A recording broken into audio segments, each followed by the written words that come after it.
நேற்று நடந்த யாகத்தில் வந்து குருநாதர் ரொம்ப ரொம்ப அருமையான விஷயங்கள் சொல்லியிருந்தார். உண்மையான ஞானம், அதாவது சமாதியில் ஞானத்தை இறைவனை தரிசித்த ஒரு உண்மை குரு வந்து அந்த சிஷ்யனோட 5 ஜென்மம் வரைக்கும் ஃபாலோ பண்ணுவார். அதாவது இந்த ஜென்மம் அந்த சிஷ்யன் இருக்கான், இந்த ஜென்மத்தில் இல்லாட்டி இருக்கா, இறந்துடுறான், அடுத்த ஜென்மம் அடுத்த ஜென்மம் அடுத்த ஜென்மம் அந்த மாதிரி 5 ஜென்மத்திற்கு வந்து அந்த குருநாதருடைய அருள் வந்து அந்த அந்த ஜீவாத்மாவை ஃபாலோ பண்ணும். அந்த அடுத்த 5 ஜென்மத்துக்குள்ளே அந்த குருநாதர் ட்ரை பண்ணுவார், இந்த ஜீவாத்மாவிற்கு எப்படியாவது மோட்சம் கிடச்சிடணும், அதுக்கேற்ற மாதிரி நம்மளை வந்து அடுத்தடுத்த ஜென்மங்களில் வந்து நல்வழியில் எடுத்துகிட்டு போவார். ஸோ அதனால் வந்து உண்மையான மித்திரன்னா நண்பன், உண்மையான நண்பன் வந்து குரு மற்றும் பரமேஸ்வரன். ஆனால் இன்றைக்கி வந்து நம்ம யாருக்குமே வந்து உண்மை குரு யாருங்கிற விஷயத்தை கண்டுபிடிக்க முடியல. அப்படி கண்டுபிடிச்சாலும் அந்த குருநாதர் மேலே சந்தேகம். ஸோ அதனால் குருநாதர் என்ன சொல்கிறாருன்னா, ஒரு குரு வந்து யாகத்தில் இருக்கும்பொழுது சில ஆணைகள் சொல்கிறார், ஆக்யா கொடுக்குறாருன்னா அந்த ஆக்யாவை வந்து நீங்கள் பாலனை பண்ணணும். அதாவது அந்த ஆணையை நீங்கள் வந்து காப்பாற்றணும். இப்போ உதாரணத்துக்கு குருநாதர் சொல்கிறார், நான் அடிக்கடி கடந்த 30 வருஷமாக 35 வருஷமாக சொல்லக்கூடிய ஒரே ஒரு ஆணை என்ன, வேதத்தில் யாகத்தில் வேத மந்திரம் சொல்லும்பொழுது அந்த மந்திரத்துடைய அர்த்தத்தையும் பாவனாவையும் நனவு வச்சுட்டு சொல்லுங்கள். அந்த மந்திரத்துடைய அர்த்தம் என்னன்னு தெரிஞ்சுக்கோங்க. சும்மா ஃபார்மாலிட்டிக்கு வந்து மந்திரத்தை அவுத்தி போடாதீங்க. இந்த விஷயத்த நான் இவ்வளோ வருஷமாக சொல்லியும் நீங்கள் கேட்கலைன்னா அப்போ குருவுக்கு வந்து என்ன மரியாதை? குருநாதர் என்ன சொன்னார்னா, மஹித்வைக் இத் ராஜா. நேற்றுக்கு அந்த மந்திரம் பிராணத்தோ நிமிஷத்தோ அப்படின்னு சொல்லும்பொழுது நிறுத்திட்டு சொன்னார், மந்திரத்தை கேளு, நல்லா பாரு. மந்திரம் என்ன சொல்கிறது? மஹித்வைக் இத் ராஜா. இதுனா இந்த உலகத்தின், இந்த பிரபஞ்சத்தின் ஏக் ராஜா, ஒரே ஒரு தலைவன், ஒரே ஒரு பரமேஸ்வரன். எந்த பரமேஸ்வரன்? இந்த வேத மந்திரத்தை சொல்லப்பட்டிருக்க பரமேஸ்வரன். மக பூஜாயம், அந்த பரமேஸ்வரனை மட்டுமே நாம் பூஜிக்க வேண்டும். ஸோ அதனால் பிராணத்தோ நிமிஷத்தோ, பிராணத்தை அழிப்பவன், நிமிஷத்தோன்னா கண்ணை இமைக்கச் செய்பவன். நம்ம யோசித்து கண்ணை இமைக்கிறது இல்லை, யோசிச்சுட்டா இப்போ நான் கண்ணை இமைக்கணும் அப்படின்னு நம்ம இமைக்கிறது இல்லை. கண்ணை இமைத்தல் ஆட்டோமேட்டிக்காக நடக்கிறது, பிராண சிஸ்டம் ஆட்டோமேட்டிக்காக நடக்கிறது. நம்மளுடைய உடம்பில் இன்னும் செல்லக்கூடிய வேலைகள் எதுவுமே வந்து நம்மளை கேட்டு செய்யலை. உடம்பு தன்னால் டைஜஷன் பண்ணுறது, தன்னால் மூச்சு இழுக்கிறது, தன்னால் கண் சுமிட்டுறது, எப்படி ஒரு அருமையான சிஸ்டத்தை இறைவன் நமக்கு படைச்சி கொடுத்துருக்காரு. நமக்கு எந்த வேலையும் செய்ய வேண்டாம், நம்ம ஒழுங்காக சாப்பிட்டு இறைவனுடைய உபாசனை செஞ்சாலே போகிறோம். இறைவன் அது மட்டும்தான் எதிர்பார்க்குறான் நம்மக்கிட்ட, இந்த வேறு எதுவுமே எதிர்பார்க்கலை. ஆனால் நம்ம அதுவும் பண்ணுறதில்ல, வேதத்தை அத்தியானம் பண்ணுறதில்ல. குருநாதர் சொல்லி கொடுத்த ஞானத்தை வந்து குருநாதர் சொல்கிறாரு, மந்திரம் சொல்லும்பொழுது, ஹோமத்தில் மந்திரம் சொல்லும்பொழுது அதில் ஃபோக்கஸ் பண்ணு, மந்திரத்துடைய அர்த்தத்தில் ஃபோக்கஸ் பண்ணுன்னு சொல்லி கொடுத்தாலும் நம்ம அது பண்ணுறதில்ல அப்படிங்கிற விஷயத்த குருநாதர் சொன்னார். ஸோ அதனால் வந்து இந்த மந்திரம் இல்லாமல் எல்லா சந்தியா மந்திரத்தையும் வந்து சொல்லும்பொழுது ரொம்ப ஜாஸ்தி ஃபோக்கஸ் பண்ணி பொறுமையாக அர்த்தத்துடன் அந்த அர்த்தத்தை வந்து டெய்லி அத்தியானம் பண்ணுங்கள். அப்போ சொல்ல உங்களுக்கு அர்த்தமும் வந்துடும். நம்ம இப்போ மந்திரத்தில், இப்போ ஹோமத்தில் உட்கார்ந்து சொல்லும்பொழுது ஓம் ய ஆத்மதா பலதா யஸ்ய விஸ்வ உபாசதே அப்படி சொல்லும்பொழுது அந்த ஆத்மதா பலதா அப்படிங்கிற விஷயமும் மனசுக்குள்ளே வந்துடணும். அப்போ தான் நீ உண்மையான குருநாதருடைய சீடன். இல்லாட்டி குருநாதர் வந்து சொல்லி கொடுக்கக்கூடிய விஷயத்தை நீ கிரகிச்சிக்கலைன்னா நீ எப்படி ஒரு நல்ல சீடனாக இருக்க முடியுங்கிற விஷயத்த சொன்னார் குருநாதர். அதே மாதிரி வந்து இந்த ஜென்மத்திலேயே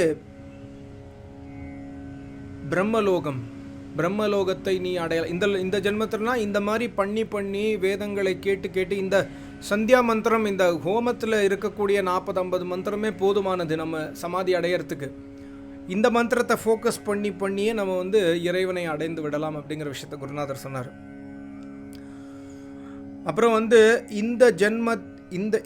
இந்த வேத மந்திரத்தில் இருக்கிற இறைவனை விட்டு வேற எந்த இறைவனையும் நாம் உபாசிக்கக்கூடாது. இந்த இறைவனை நாம் எப்பொழுதுமே மறக்கக்கூடாது அப்படிங்கிற விஷயத்த சொன்னார். அப்புறம் வந்து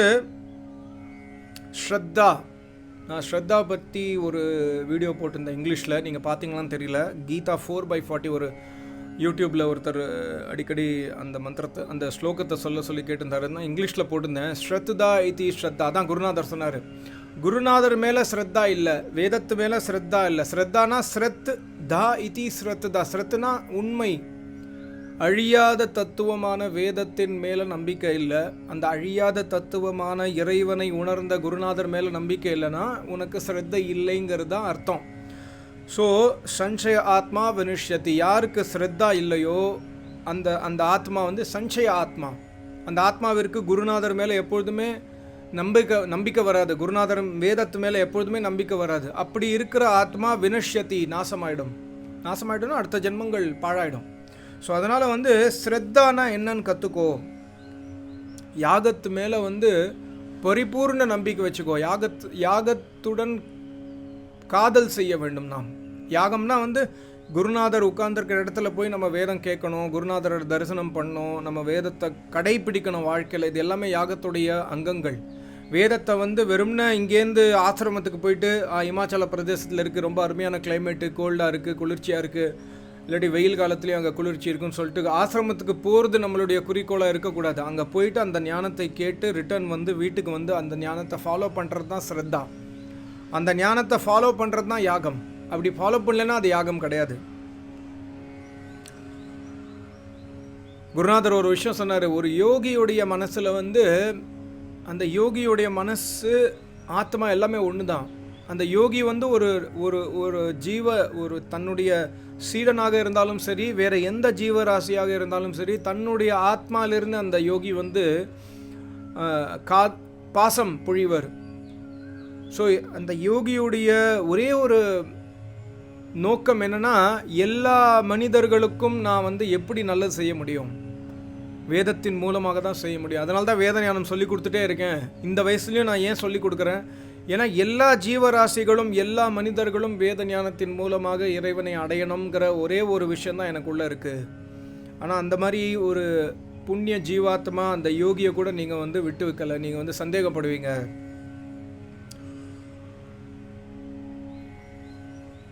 ரொம்ப ரொம்ப முக்கியமான விஷயம் இது. வந்து ஒரு குருநாதர் சொன்னார். ஒரு குருநாதருடைய ஒரு சிஷ்யம் வந்து அவர் லண்டனில் இருக்கார். அவர் வந்து குருநாதருக்கு சமீபத்தில் ஃபோன் பண்ணியிருந்தாராம். சொன்னார், குருவே நீங்கள் வந்து சில நாள் யாகம் செய்யலை, இப்போ கொஞ்ச நாளாக நீங்கள் யாகம் செய்யலை, உங்களுக்கு உடம்பு சரியில்லைன்னு நான் கேள்விப்பட்டேன். ரொம்ப வருத்தமாக இருக்குது. ஏன்னா நீங்கள் வந்து எங்களுக்கு ஆசீர்வாதம் கொடுக்குறீங்க. ஸோ என்னை வந்து எனக்காவது அட்லீஸ்ட் ஆசீர்வாதம் கொடுக்காம அந்த ஆசீர்வாதத்தை வந்து நீங்கள் கொடுக்காமலே அதற்கான எனக்கு தகுதி வந்துடணும், அந்த மாதிரி நான் தவம் செய்யணும்னு ஆசைப்பட்றேன் குருநாதரே அப்படிங்கிற மாதிரி அந்த நபர் சொல்லியிருந்தாராம் குருநாதர்கிட்ட ஃபோனில்.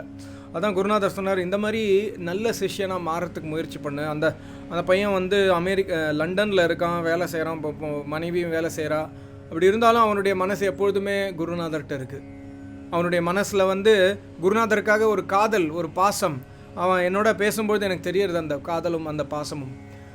என்ன சொல்கிறான், என்னை வந்து நான் தவம் செஞ்சு அட்லீஸ்ட் எனக்கு நீங்கள் எனக்கு ஆசீர்வாதம் கொடுக்குறீங்க, அந்த ஆசீர்வாதம் நீங்கள் கொடுக்காதீங்க. எனக்கு நீங்கள் ஆசீர்வாதம் கொடுத்து நான் சப்போஸ் வந்து உண்மையான சீடனாக இல்லைன்னா அது வந்து உங்களை பாதிக்கும், எனக்கு தெரியும். ஸோ நான் வந்து தவம் செய்கிறதுக்கு முயற்சி பண்ணுறேன். அட்லீஸ்ட்டு எனக்கு கொடுக்க வேண்டிய ஆசீர்வாதமாவது உங்ககிட்ட மிஞ்சி அது வேறு யாருக்காக நீங்கள் யூஸ் பண்ணிக்க, இல்லாட்டி உங்களுக்காக யூஸ் பண்ணிக்கோங்க. அந்த மாதிரி ஒரு ஸ்டேஜ் எனக்கு வரணும் குருநாதரேன்னு அந்த பையன் அவர் சொல்லியிருக்கார்.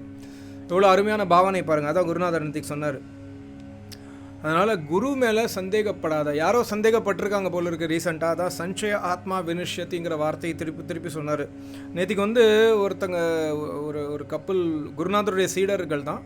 ரொம்ப வருஷமாக அவங்களுடைய பரம்பரையில் அவங்க கல்யாணம் ஆகிடுத்து பையனுடைய அப்பா வந்து குருநாதர் வீட்டில் தங்கி படித்தார். அவர் சின்ன வயசில். அப்புறம் பெரிய ஆள், இப்போ டெல்லியில் பெரிய கமிஷனரோட பெரிய லெவலில் இருந்து இப்போ ரிட்டையர் ஆகிட்டார். அவருடைய மருமகள் வந்து நேற்று குருநாதர் ஆசிரமத்துக்கு வந்து கர்ப்பதானம் சமஸ்காரம் பண்ணுறதுக்காக வந்திருந்தாங்க. ஸோ அந்த சமஸ்காரம் சொல்லும்பொழுது நிறையா மந்திரங்கள் வந்தது. அந்த மந்திரத்தில் வந்து ஒரு மந்திரம் அப்சவ்யா தனுன்னு வரும். அப்சவ்யா தனுனா வந்து உன்னுடைய சரீரம் தனு. அந்த பெண்ணுக்கு வந்து பெண்ணுக்கும் ஆணுக்கும் இறைவன் அறிவுரை சொல்கிறார் வேதத்தில். உன்னுடைய தனு, உன்னுடைய சரீரம் வந்து சேவை செய்யலை. உன்னுடைய அம்மா அப்பாவுக்கு சேவை செய்யலை, மாமனார் மாமியாருக்கு சேவை செய்யலை, குருநாதருக்கு சேவை செய்யலை. ஸோ இந்த பாவம் ஒழியட்டும். இந்த வேதத்தை கேட்டு இந்த பாவத்தை ஒழிச்சிடு, சேவை செய்ய ஆரம்பி. உனக்கு தன்னால் கர்ப்பம் தரித்து விடும். அப்புறம் வந்து பத்திக்கினி தனுஹு, பாவம் செஞ்ச சரீரம், உன்னுடைய சரீரத்தினால எவ்வளவு பாவம் செஞ்சிருக்க, எவ்வளவு காமம் குரோதம் செஞ்சிருக்க. ஸோ பத்திகினி தனு, இந்த தனு, இந்த சரீரத்தை நான் பவித்திரமாக்குறேன். குருநாதர் ஆசீர்வாதம் கொடுக்குறார் மந்திரம் மூலமாக. அப்படின்னா என்ன அர்த்தம்னா, உன்னுடைய சரீரம் பவித்திரம் அடையட்டும். அப்படின்னா இந்த மாதிரி ஞானத்தை கேட்டு பவித்திரமான காரியம் செய், பாவ காரியம் செய்யாத. எப்பொழுதுமே பாவ காரியம் செய்யறதுக்கு முன்னாடி உனக்கு இறைவன் பார்க்கறாருங்கிற நினைப்பு இருக்கணும். அது எப்போ நினைப்பு வரும்னா, தினசரி அத்தியாயனம் பண்ணால் தான் நினைவு வரும். தினசரி நம்ம தவம் செஞ்சாதான் நினைவு வரும். இந்த இடத்துல இறைவன் இருக்காரு, நான் இந்த ரூம்குள்ளே தனியாக இருக்கேன், வீட்டில் யாருமே கிடையாது, நான் தப்பு செய்ய போகிறேன், ஏதோ ஒரு தப்பு செய்ய போகிறேன்னா இறைவன் இருக்காரு, நீ தனியாக இல்லை. ஸோ பாவம் செய்யாத பத்திகினி தனுஹு அப்படிங்கிற வார்த்தை வந்தது. அந்த அந்த அந்த அந்த அந்த பெண்மணிக்கு குருநாதர் அட்வைஸ் பண்ணுறாரு, உன்னுடைய மாமனார் மாமியாருக்கு நீ சேவை செஞ்சிருக்கியான்னு யோசிச்சுப்பாரு. உன்னுடைய குருநாதருக்கு நீ சேவை செய்கிற, நீ வந்த மாட்டுப்பொன், உன்னுடைய கணவன் சின்ன வயசுலேருந்தே வளர்ந்த பையன், இங்கே நீ புதுசாக வந்திருக்கிற மாட்டுப்பொன், ஒரு வருஷம் 2 வருஷம் ஆச்சு கல்யாணம் ஆகி. ஸோ நீ குருவுக்கு சேவை செஞ்சுருக்கியா, உன்னுடைய மாமனார் மாமியாருக்கு சேவை செய்கிறியா, உன்னுடைய அன்னை தந்தையை பார்த்துக்கிறியா, இந்த மாதிரி விஷயங்களை நல்லா யோசி. உன்னுடைய சரீரத்தினால ஏதாவது பாவம் செஞ்சாலும் அந்த பாவத்தை நான் நிவர்த்தி செய்கிறேன் இந்த யாகத்தின் மூலமாக, உனக்கு நீ கர்ப்பம் ஏற்படும் அப்படிங்கிற ஆசீர்வாதம் சொன்னார் குருநாதர். ஸோ அதனால் வேதத்துடைய சமஸ்காரங்கள் எல்லாமே பேசிக்ஸ். பாவத்தை ஒழித்து புண்ணியம் பெற்று, புண்ணியம் பெறணும்னா பாவத்தை ஒழிக்கணும், பாவத்தை ஒழிக்கணும்னா பாவம் செய்யாமல் இருக்கணும். தனுனா சரீரத்தின் மூலமாக, மனசின் மூலமாக நம்ம எப்பொழுதுமே பாவம் செய்யாமல் இருக்க வேண்டும். அதனால் குருநாதர் ஒரு வார்த்தை சொன்னார், எப்பொழுதுமே சேத்தனமாக இரு, கான்ஷியஸாக இரு. ஒரு செகண்டு கூட கான்ஷியஸ்னஸை விட்றாத, சேத்தனத்தை விட்றாத. அதாவது சேத்தனமாக நம்ம எப்போவுமே இருந்தால் தப்பு செய்யாமல் தப்பிப்போம். தப்பு செய்ய தூண்டும்பொழுது சேத்தனம் வந்துடுதுன்னா, ஓஹோ இது வேதத்திற்கு எதிரான விஷயம், என்னுடைய எந்திரத்தை நான் இப்போ கட்டுப்படுத்தாகணும். அப்படி சேத்தனத்தை நீ தொலைச்சிட்டேன்னா, ஒரு செகண்டு உன்னுடைய மைண்டு ஓவர்டேக் பண்ணிடுச்சுன்னா, அந்த ஒரு செகண்டு போகும் நீ தவறு செய்யறதுக்கு. ஸோ அதனால் எப்பொழுதுமே ஹமேஷானா எப்பொழுதுமே சேத்தனமாக இரு. எப்பொழுதுமே எந்த ஒரு பாவ காரியத்தையும் செய்யாத. நீ கட்டாயமாக உனக்கு மெடிக்கல் ப்ராப்ளம் இருந்தாலும் அந்த மெடிக்கல் ப்ராப்ளம் க்யூர், குருநாதர் சொன்ன வார்த்தை இது, அந்த மந்திரத்தில் ஒரு வார்த்தை வரும், மெடிக்கல் ப்ராப்ளம் இருந்தாலும் உனக்கு அந்த மெடிக்கல் ப்ராப்ளம் நிவர்த்தியாகி, கணவனுக்கு இருந்தாலும் சரி மனைவிக்கு இருந்தாலும் சரி நிவர்த்தியாகி உனக்கு குழந்தை பிறக்கும்ங்கிற ஆசீர்வாதம் நான் கொடுக்குறேன்னு குருநாதர் சொல்கிறார் யாகத்தில். அதோ குருநாதர் தான் சொன்னார், இந்த மாதிரி ஆசீர்வாதம் யோகி மட்டுமே கொடுக்க முடியும் யாகத்தில், மனுஷனுக்கு இந்த தகுதி கிடையாது. யோகி மந்திரத்தை படித்து மந்திரத்துடைய அர்த்தத்தை உனக்கு எடுத்து சொல்லி, ஆனால் ஒரே ஒரு கண்டிஷன் என்ன, பாவம் செய்யக்கூடாது, 2வது குருநாதர் மேலே சந்தேகப்படக்கூடாது. உனக்கு குருநாதர் மேலே சந்தேகம் இருந்தால் குழந்தை குழந்தை பாக்கியம் வராது. ஏன்னா உனக்கு மெடிக்கல் ப்ராப்ளம் இருக்க வாய்ப்பு இருக்குது, நீ பல விஷயங்கள பல காம்ப்ளிகேஷன் இருக்க வாய்ப்பு இருக்குது. குருநாதர் மேலே சந்தேகம் வரக்கூடாது அப்படிங்கிற விஷயத்த சொன்னார். ஸோ அப்சவ்யா தனுஹு ரொம்ப ரொம்ப முக்கியம். அப்சவ்யா தனுஹு பண்ணக்கூடாது. சேவை மனப்பான்மை எப்பொழுதுமே இருக்க வேண்டும், குருநாதர் மேலே நம்பிக்கை இருக்க வேண்டும்ங்கிற விஷயத்த சொன்னார். அப்புறம் யாகத்தில் உட்கார்ந்துருக்கும் போது ஒரு குருநாதர் ஏதாவது ஒரு ஆக்யா கொடுத்தாருன்னா, ஏதாவது ஒரு விஷயத்தை நிர்தேசம், இதை நீ பண்ணுன்னு சொன்னார்னா, அது குருநாதருடைய ஆக்யா கிடையாது, அது இறைவனுடைய ஆணை. அது குருநாதருக்கும் அதுக்கும் சம்மந்தம் கிடையாது. குருநாதர் சும்மா உட்கார்றாரு, இறைவனுடைய ஆணை அது. ஸோ அதனால் யாகத்தில் உட்காரும் பொழுது குருநாதர் என்ன சொன்னாலும் அதை நல்லா கேட்டுக்கோ, அதை வாழ்க்கையில் கடைப்பிடி. அப்புறம் இந்த இடத்துக்கு நீ என்னுடைய இந்த ஆசிரமத்துக்குள்ள வரத்துக்கான ஒரே ஒரு காரணம் இறைவனுடைய அருள்.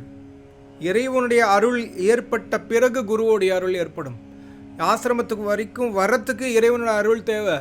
உள்ளுக்குள்ளே வந்த பிறகு குருவுடைய அருள் ஆரம்பிக்கும். இந்த இடத்துக்கு யாரும் வர முடியாது. நீ உனக்கு இங்கே நீ என்ன பார்க்கணும், இங்கே தரிசனம் பண்ணணும், இங்கே யாகம் நடக்கிறது, இங்கே வேதம் சொல்லி கொடுக்குறாங்க, இந்த விஷயத்தை கேட்கணுங்கிற உனக்கு மனப்பான்மை ஏற்பட்டு நீ வீட்டிலேருந்து பிளானிங் பண்ணுற, இங்கேருந்து நான் இப்போ இங்கேருந்து ட்ரெயின் பிடிப்பேன், 2 நாள் கழிச்சு அங்கே போவேன், அங்கேருந்து ஃப்ளைட் பிடிப்பேன், அங்கேருந்து பஸ்ஸில் வருவேன், காரில் வருவேன், இதெல்லாமே பிளானிங் நீ பண்ணுற. ஆனால் இங்கே வர்றதுக்கான பாசிபிலிட்டி கம்மியாயிட்டே இருக்கும். இங்கே வரேன்னா அதற்கான ஒரே ஒரு காரணம் இறைவனுடைய அருள். ஏன்னா இந்த இடம் பிரம்ம ரிஷி இருக்கிற இடம், தபோவனம் அப்படிங்கிற விஷயத்த சீக்கிரட்டாக சொன்னார். அப்புறம் நிறையா அந்த கர்ப்பதானம் மந்திரத்தில் நிறையா சீக்ரெட் சொன்னார். அதாவது கர்ப்பம் இறைவன் சொல்கிறார் ஒரு மந்திரத்தில் விஷ்ணுஹு யோனி அப்படிங்கிற மந்திரம் வரும். விஷ்ணுனா பரமேஸ்வரன், சர்வ வியாபக பரமேஸ்வரன் வந்து உன்னுடைய கர்ப்பத்தை கலைக்காமல் பார்த்துப்பார். ஏன்னா இந்த மந்திரத்தில் அந்த மாதிரி ஆசீர்வாதம் இருக்குது. நீ கர்ப்பம் ஆகிட்ட, இப்போ கர்ப்பதானம் சமஸ்காரம் பண்ணுற, அப்புறம் வந்து குழந்தைக்காக ட்ரை பண்ணுற, கர்ப்பம் ஆயிடுவேன். கர்ப்பம் ஆன பிறகு நிறைய பேருக்கு வந்து கலைஞ்சிரும் கர்ப்பம். ஸோ மந்திரத்தில் என்ன சொல்கிறார் இறைவன், நான் அந்த கர்ப்பத்தை வந்து எப்படி வந்து இந்த பூமி வந்து மலைகள், மரங்கள், செடிகள், கொடிகள், மனிதர்கள் எல்லாரையும் தாங்கி பிடிச்சிருக்கோ, எப்படி ஸ்திரமாக இந்த பூமி இருக்கோ அதே மாதிரி உன்னுடைய கர்ப்பம் ஸ்திரமாகிவிடும். இது என்னுடைய ஆசீர்வாதம்னு பரமேஸ்வரன் சொல்கிறாரு, குருநாதருடைய ஆசீர்வாதம். ஸோ ரொம்ப ரொம்ப சீக்ரெட்டான விஷயம் சொன்னார் கர்ப்பதானம் பற்றி. கர்ப்பம் வந்து கலையாமல் இருக்கணும், கர்ப்பம் தரிக்கணும், அதுக்கப்புறம் வந்து குழந்தை நல்லபடியாக பிறக்கணும்னா வேத பாதையில் நீ வரணும். சில பேர் குதர்க்கமாக கேள்வி கேட்பாங்க, அப்படின்னா எல்லாருமே என்ன வேத பாதையில் இருக்காங்க, எல்லாருக்கும் குழந்தை பிறக்கலையா அப்படின்னு கேட்பாங்க. இது குதர்க்கமான விஷயம் இல்லை. குழந்தை பிறக்கிறது ஒரு பெரிய விஷயம் இல்லை. குழந்தை பிறந்து அந்த குழந்தை என்னவா மாறுறது, அந்த குழந்தைக்கு நேற்றுக்கு நான் ஒரு மந்திரம் சொன்னேன் பாருங்கள், அது தமிழில் சொல்லலை. அந்த மந்திரம் வந்து இது குருநாதருடைய யஜ்யத்தில் வரல, பட் அந்த மந்திரத்தில் வந்து இறைவனை தான் சொல்கிறார். அர்பகம், ஐ திங்க் மானோ மகாந்தம் முத மானோ அர்பகம் மான உக்ஷந்தம் முத மா உக்ஷிதம். உக்ஷிதம்னா வந்து குழந்தை வந்து வயத்தில் இருக்குது, கர்ப்பத்தில் இருக்குது. அந்த குழந்தைய வந்து மான உக்ஷிதம், இறைவா அந்த குழந்தைய வந்து அழிஞ்சிடக்கூடாது கர்ப்பத்தில். அதே மாதிரி மானோ அர்பகம், குழந்தை பிறந்துடுது, 1 வயசில் சில குழந்தைகள் இறந்துடுறது, 10 வயசில் வந்து விளையாடிட்டே இருக்க ஆக்சிடென்ட் ஆகி இறந்துடுறது. இந்த மாதிரி விஷயம் என்னுடைய குடும்பத்தில் நடக்கக்கூடாது பரமேஸ்வரா. நீ ருத்ரன், நீ வந்து மகாருத்ரன். ருத்ரன்னா மற்றவர்களை அழ வைப்பவன் ருத்ரன். ஸோ நிருக்தத்தில் ரிஷி என்ன சொல்கிறாருன்னா, ருத்து தாத்துலேருந்து ருத்ரன்னா என்ன அர்த்தம்னா மற்றவர்களை அழ வைப்பவன்.